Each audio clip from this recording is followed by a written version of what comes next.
Hi, I'm Julie Hawks. Welcome to the Laws of Peace, where you will learn how to understand and apply God's laws in simple ways so that you can take small steps to create big changes and miracles and become the person you are always meant to be. The answers are in the scriptures. Let me show you how to find them. Today's episode is called The One Shift That Makes Forgiving People Easier. This month, our focus is on all about the law of forgiveness. As we forgive others, we free ourselves. Holding on to resentment keeps us stuck in the energy of lack and debt towards ourselves and towards others. Forgiveness isn't about excusing a wrong, it's about releasing the weight that blocks peace, abundance, and healing. Let's talk about the reasons to forgive. I want to give you 5 really important reasons why we need to forgive. The first is obvious because God commands it. He said in D&C 64:10, of you it is required to forgive all men. And number 2, we forgive so that we can be forgiven ourselves. In Luke 6:37, it says, forgive and ye shall be forgiven. Number 3, not forgiving can actually make you sick. There's been a lot of studies done, and it's really interesting. In fact, unforgiveness is actually classified in medical books as a disease. According to Dr. Stephen Stanford, the chief of surgery at the Cancer Treatment Centers of America, refusing to forgive makes people sick and keeps them that way. He said of all the cancer patients, 61% of them have forgiveness issues, and of those, more than half are severe. That's also according to the research by Dr. Michael Berry, a pastor and the author of the book, The Forgiveness Project. He said, harboring negative emotions, anger, and hatred creates a state of chronic anxiety, and chronic anxiety very predictably produces excess adrenaline and cortisol, which deplete the production of natural killer cells, which is your body's foot soldier in the fight against cancer. You can read more about that in an article published in 2015 called The Deadly Consequences of Unforgiveness. Number 4, keep not forgiving creates and keeps debt in your life. That's probably a surprising one, but a really important one. When you look at, have you ever noticed for some people that as soon as they release a debt, they incur another debt, something else goes wrong, and they just have financial debt after financial debt, or they can't seem to get ahead of it? It's important in those situations to look and see, where am I not forgiving? Let me read you a quote. There is a profound connection between a lack of forgiveness and the creation of lack and stagnate conditions. When you don't forgive yourself, you're saying, I owe myself. And when you don't forgive another person, you're saying, you owe me. Both states are states of emotional, mental, and energetic debt that creates lack and stagnation in your life. Basically, you're saying out to the universe, you owe me. And so that creates that energy of debt that is perpetual. And so forgiving not only releases us emotionally, mentally, physically, and spiritually, it also releases us financially. That's important information to have. Number 5, the fifth reason why we want to forgive is because it restores peace and divine connection. One of the things that's really hard, and I think this is one of the biggest reasons why the Lord wants us to forgive everybody, is for ourselves. When we're not forgiving, we have a tremendous amount of pain. It blocks us spiritually. It makes it difficult to feel the Spirit and get answers to our prayers. Life is just so much more difficult when we have that disconnect because because we're holding on to that pain of those past circumstances. So let's go to the scriptures and look at a story.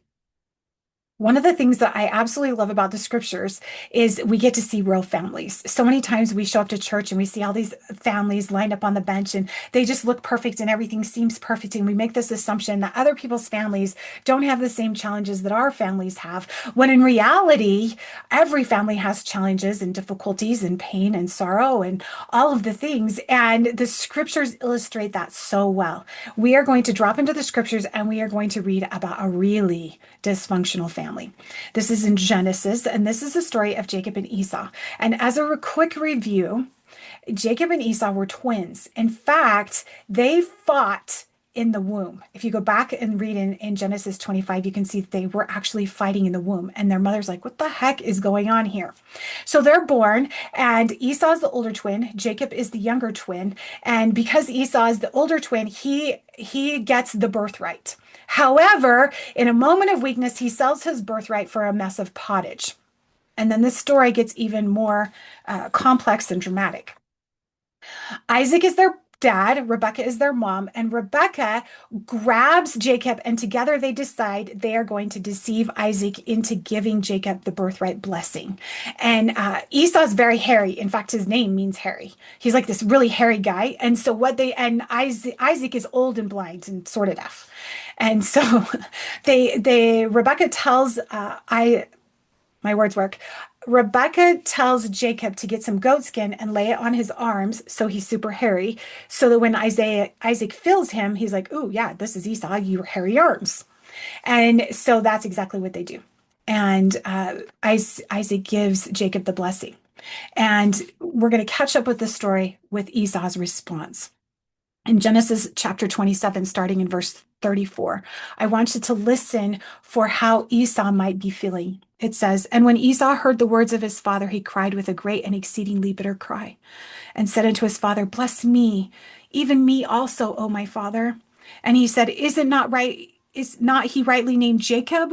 For he has supplanted me these 2 times. He took away my birthright, and behold, now he hath taken away my blessing. And he said, Hath thou not reserved a blessing for me? And Esau said unto his father, Hast thou but one blessing, my father? Bless me, even me also, O my father. And Esau lifted up his voice and wept." There's a lot of pain in those verses. Sometimes there's a lot of pain in families. Esau is devastated and heartbroken. Difficult.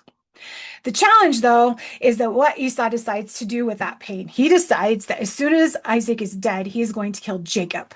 And that's how he's going to handle the pain that he feels on the inside, which again, we're seeing all of this dysfunctional family drama. Well, Rebecca recognizes what's about to happen, and she decides she's going to put a stop to it. So what she does is she sends Jacob to her brother Laban in another land to find a wife. And she sends him away, and she's hoping 2 things are going to happen. She's hoping that with time and with space, Esau is going to be able to maybe see things a little bit more clearly and see his own role in some of the pain that he's feeling and the things that he did wrong that have contributed to his experiences and the consequences that he's feeling. And he's also hoping that time is going to help mend some of the pain between these 2 boys. So Jacob takes off, and he's gone for 20 years. And we're going to read a quote. This is from Michael Wilcox in his book, Twice Blessed. This is one of the most profound books I've ever read about forgiveness. And he says this. He said, when we continually focus on the wrongs of other members of the family have inflicted on us, the unfairness, the pain, the humiliation of it all can make it so difficult to move forward into compassion. Forgiveness is rarely about others. We forgive for our own spiritual welfare. And he's really speaking to this story that that's one of the reasons to separate these boys so that they stop focusing on all the things that went wrong. He said, there are times in our life when we want to forgive. Time helps because it pushes back the memory and replaces it with other things to fill the vision so that the hurt is not so dominant in our view.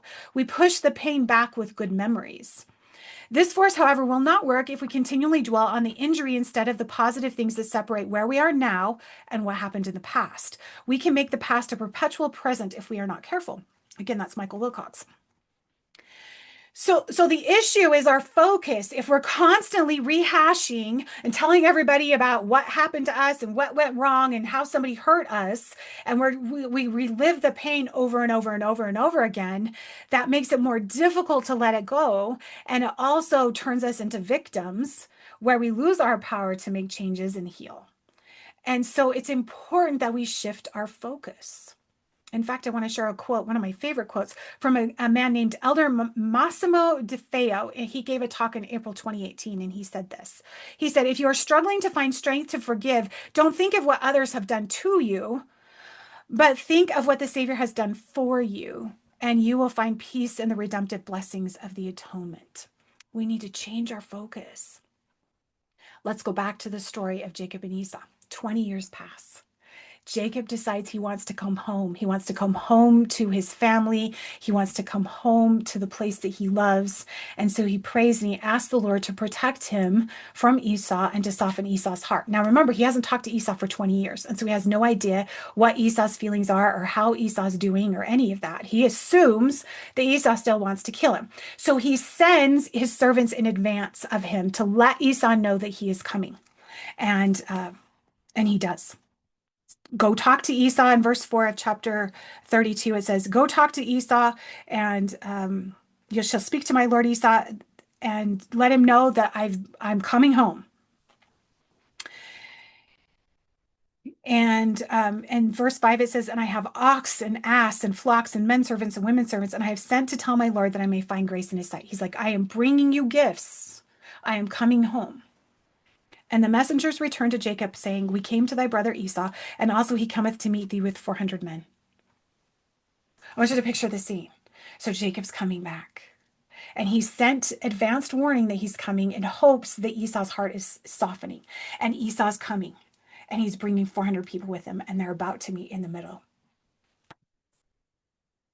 In verse 7, then Jacob was greatly afraid and distressed, and he divided the people who were with him and the flocks and the herds and the camels and the two bands. I hope you're picturing this scene. And they start to come closer and closer and closer. And as they get closer to each other, Jacob bows 7 times for his brother.